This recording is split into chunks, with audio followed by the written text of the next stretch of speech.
Hello my dear चेलाज and चेलीज, आज हम next lecture करेंगे ऑसिलेशन पे और टाइम पीरियड निकालेंगे स्प्रिंग का। सिंपल स्प्रिंग का तो मैंने कल बता ही दिया था कि टाइम पीरियड क्या है बेटा, t is equal to 2 pi m by k under root. अब हम स्प्रिंग के साथ पुली कनेक्टेड है उसका निकालेंगे। ये पहला केस देखिए, इसमें आपकी लॉज ऑफ मोशन की भी साथ में रिवीजन हो जाएगी, वही चीजें रिकॉल करनी। मेरा फर्स्ट लेक्चर जो था, ये मान लो है मैं मास रिजिड सपोर्ट के साथ अटैच्ड है, इसको मैंने x डिस्टेंस खींचा, यहां टेंशन कितनी है t, x डिस्टेंस खींचा है, इधर टेंशन कितनी हो जाएगी 2t। मैंने एक चीज बताई थी, double the tension half the movement, मतलब डिस्प्लेसमेंट वेलोसिटी एक्सेलरेशन जो है हाफ हो जाएगी। इसकी डिस्प्लेसमेंट x है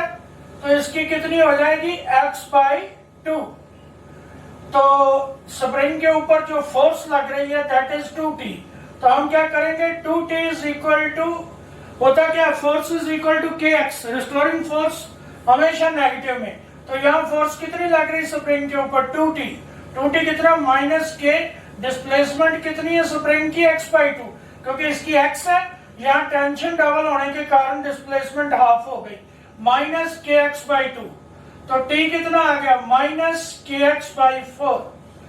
तो ये जो t है इधर मास पे लग रही है, ये फोर्स है इसके ऊपर। फोर्स किसके बराबर होती है ma, तो ma आपका किसके बराबर आ गया माइनस के एक्स बाई 4। a कितना आ गया जी माइनस के बाई 4mx। k कांस्टेंट है, 4m कांस्टेंट है, तो आपका a जो है वो किसके प्रोपोर्शनल है minus x। So acceleration directly proportional to displacement, कल हमने बात की थी। So this motion is SHM। SHM में क्या होता है कि जो टाइम पीरियड है that is always equal to displacement by acceleration. x by a आएगा तो कितना आ जाएगा जी 4m बाई k। एक तो ये केस है, एक ये दूसरा केस है जिसमें स्प्रिंग के साथ ये पुली अटैच्ड है रिजिड सपोर्ट पे और नीचे मास है। इस मास को मान लो अब x डिस्प्लेसमेंट दिया गया, x खींचा गया, दोनों डिफरेंट केसेस है, ये ध्यान रखना है आपने। इसको x खींचा गया, अब देखो इसमें क्या है, टेंशन दोनों साइडों पे t है, इधर भी t इधर भी t, ये कितनी हो जाएगी 2t, क्योंकि हमने लॉज ऑफ मोशन में पढ़ा हुआ है। अगर यहां आपने डिस्प्लेसमेंट x दी है तो यहां जो स्प्रिंग की डिस्प्लेसमेंट है वो कितनी हो जाएगी 2x, क्योंकि टेंशन जो है कितनी हो गई है हाफ हो गई है। सो यहां आ गया वही रिस्टोरिंग फोर्स जो है स्प्रिंग के ऊपर, t is equal to minus 2kx। तो यहां मास के ऊपर कितनी फोर्स लग रही 2t, 2t कितना आ गया माइनस 4kx। तो ये 2t क्या है फोर्स है, तो आपकी F is equal to ma is equal to minus 4kx। a कितना आ गया जी माइनस 4k बाई mx। तो ये 4k भी कांस्टेंट है, m भी कांस्टेंट है, तो इधर a proportional to minus x। तो ये SHM हो गई। SHM में टाइम पीरियड कितना आ गया t is equal to pi m by 4k। दोनों केसेस में देखिए इधर 4m बाई k है, इधर कितना m बाई k है। ये हम 11th में करवाते हैं, उसमें भी ये डेरिवेशन करवाते हैं। मैं ये सीधा लिख सकता था, बट फिर भी मैंने डिटेल में समझाया है कि आपको एक बार फिर रिकॉल हो जाए चीजें और याद रखो। उसके आगे आता है जब दो SHMs जो है सुपरपोज करती है, this is very very important. ये जो फिगर्स बनती है इनको हम लिसाजोस फिगर्स बोलते हैं, बट आपने सिर्फ ये ध्यान रखना कि इसका क्वेश्चन कैसे करना। मैं क्वेश्चन दिया है, two SHMs with same amplitude and time period t when acting together in perpendicular direction, एक दूसरे के perpendicular है, with a phase difference pi by 2 gives rise to, मतलब किस तरह की मोशन को ये कॉज करेंगी। तो ये याद रखना है, जब दो SHMs एक दूसरे के परपेंडिकुलरली सुपरपोज करती है, अगर उनका फेज डिफरेंस 0 है या 180 है, मतलब 0 है या पाई है, तो जो रिजल्टेंट इक्वेशन होगी वो होगी स्ट्रेट लाइन की। किसकी होगी जी? स्ट्रेट लाइन की। सेकेंड, अगर उनमें दोनों में फेज डिफरेंस π/2 है, 90 डिग्री का है, तो या तो मोशन जो है सर्कुलर होगी, मतलब इक्वेशन जो है सर्कुलर मोशन की होगी या एलिप्स की होगी। यहां ध्यान दीजिए, ये मैंने सेकंड क्वेश्चन में किया है, इधर तो आ जाएगा सर्कुलर मोशन, क्योंकि जब आपको 2 SHMs दिया हुआ है तो आपने मान के चलना सेम एम्पलीट्यूड का है। यहां ये देखो x is equal to a cos omega t plus delta, दूसरा y is equal to a cos omega t plus alpha, alpha जो है डेल्टा प्लस π/2 है। मतलब इन दोनों में फेज डिफरेंस कितना है? π/2। अब देखिए, फेज डिफरेंस मैंने आगे बताया 0 है या 180 है, मतलब 0 या पाई है, तो आपकी जो रिजल्टिंग मोशन है वो कौन सी आनी है? Straight line. बट अगर π/2 है तो इस केस में देखो एम्पलीट्यूड सेम है। अगर बच्चा एम्पलीट्यूड सेम है तो मोशन आएगी सर्कुलर, मतलब इक्वेशन किसकी आएगी? सर्कल की इक्वेशन आएगी। और अगर ये एम्पलीट्यूड डिफरेंट है, जहां ए होता यहां बी होता, तो ये जो इक्वेशन आती किसकी आती? एलिप्स की आती, मतलब मोशन जो है कहे की आती? एलिप्टिकल आती। ये याद रखना, ये कई बार पूछा गया है।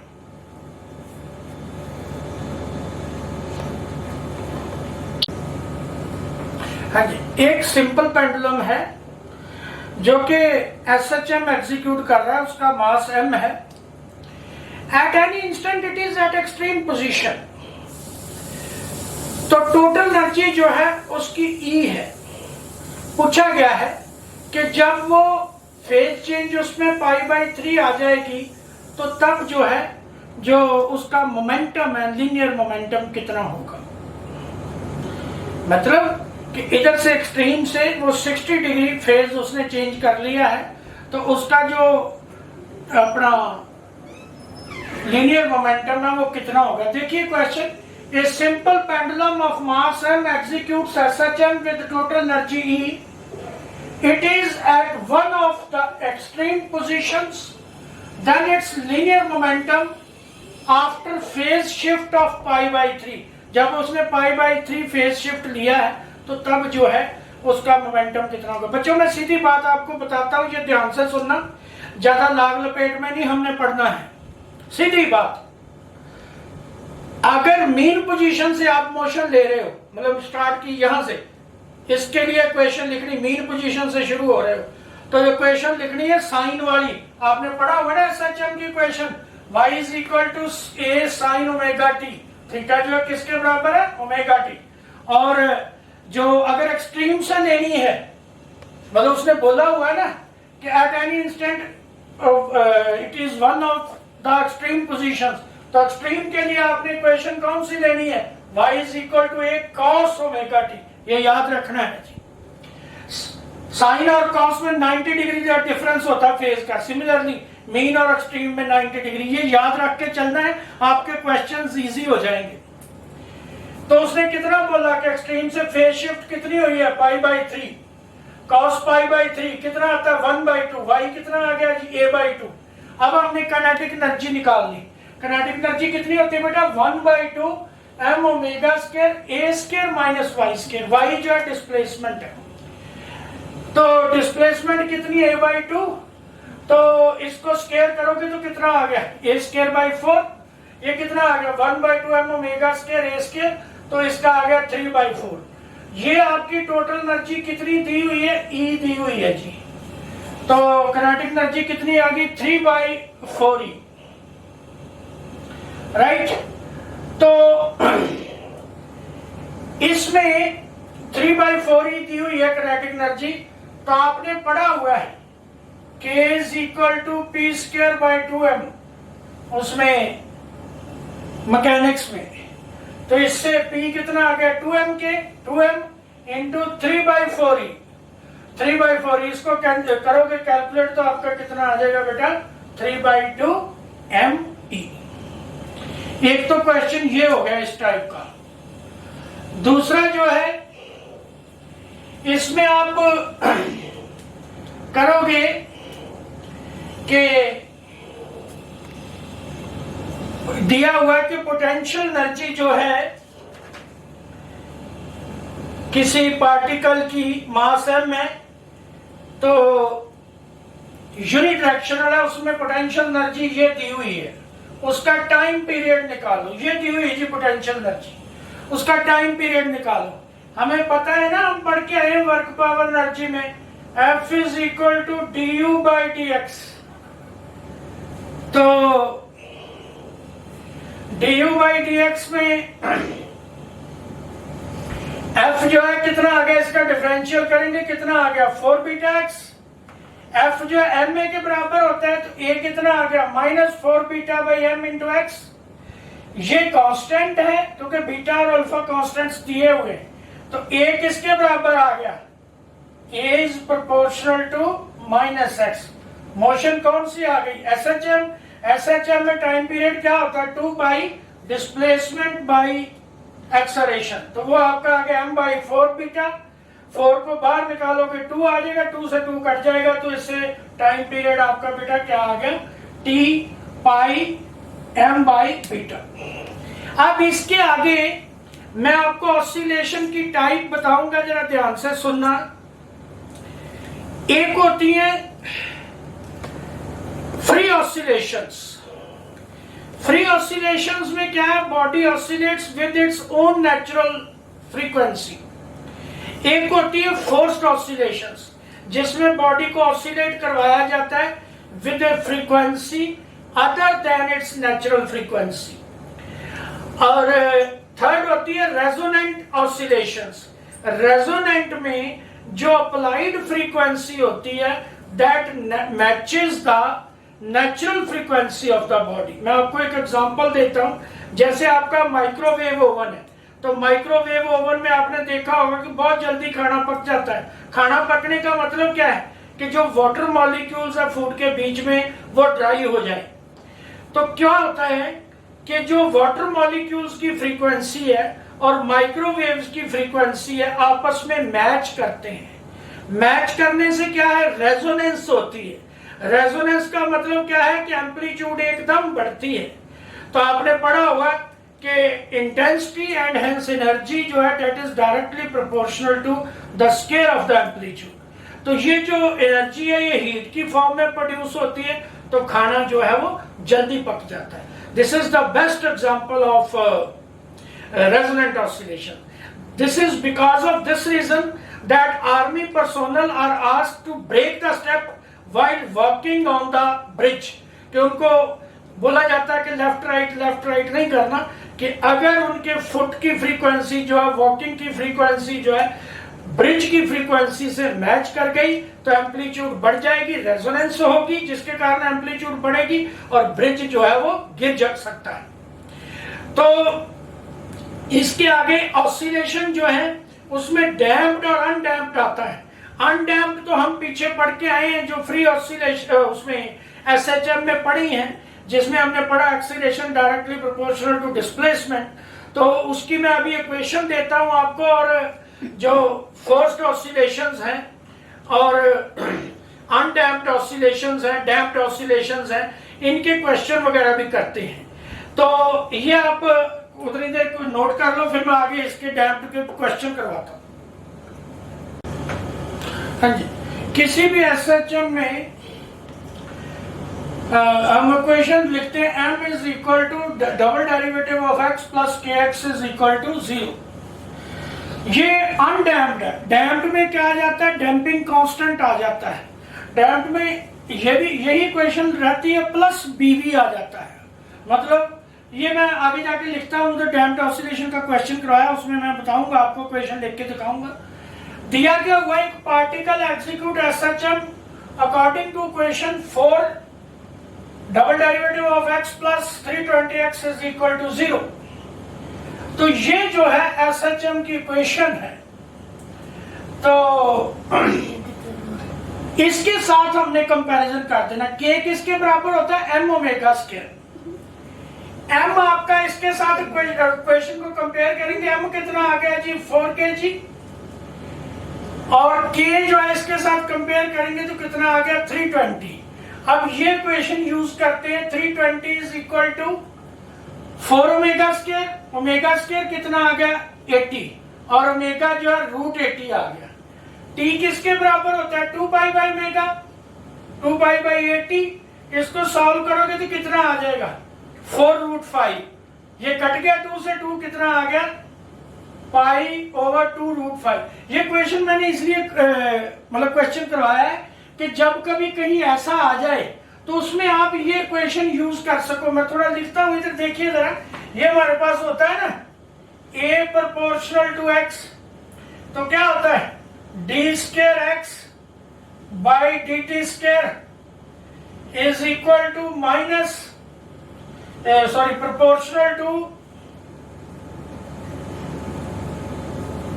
-x।